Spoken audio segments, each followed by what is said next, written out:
Hi, welcome to 5 Minutes with Pastor Lutzer. We're exploring the attributes of God, the majestic attributes of God, the mysterious attributes of God. It's my conviction that we can never contemplate God too often. And when we contemplate Him, always there has to be transformation and a response. I believe that sometimes we are rebuked, sometimes we are encouraged, but always we should be led to worship the Almighty. Now I'm going to read a text from Isaiah. It's one of my favorites, actually, and in a moment you'll understand why.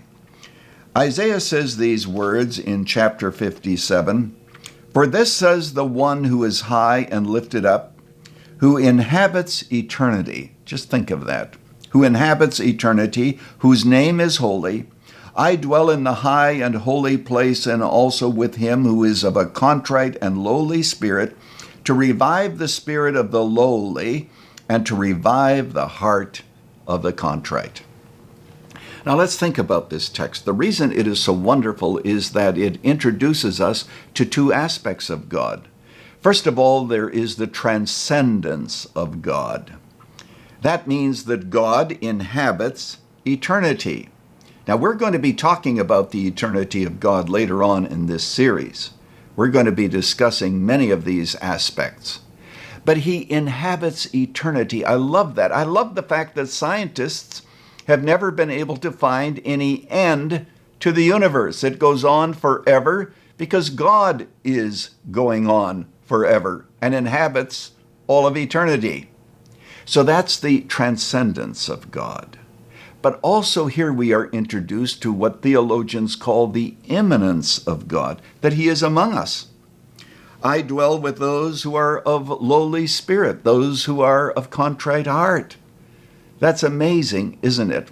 You know, the Apostle Paul said in the 17th chapter of the book of Acts, he says that God is with us and in Him we live and move and have our being. God is near us.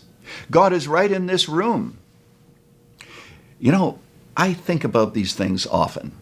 God is here in this room, and all of His attributes are in this room, because no matter where God is, all of His attributes are. As a matter of fact, if you're a believer, God actually resides in your heart. What's our takeaway today?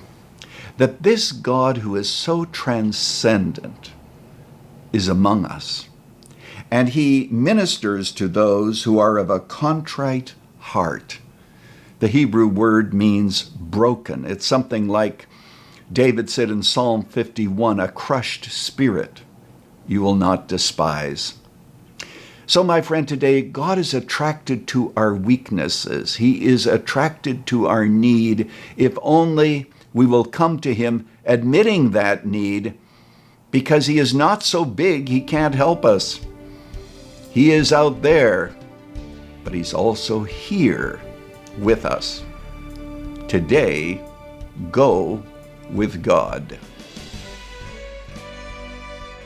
Thanks for joining us for 5 Minutes with Pastor Lutzer, a production of Moody Church Media. If you'd like more teaching to encourage you in your Christian walk, visit moodymedia.org or follow us on Facebook at facebook.com/Moody Church Media. Join us next week as we continue to study the attributes of God together.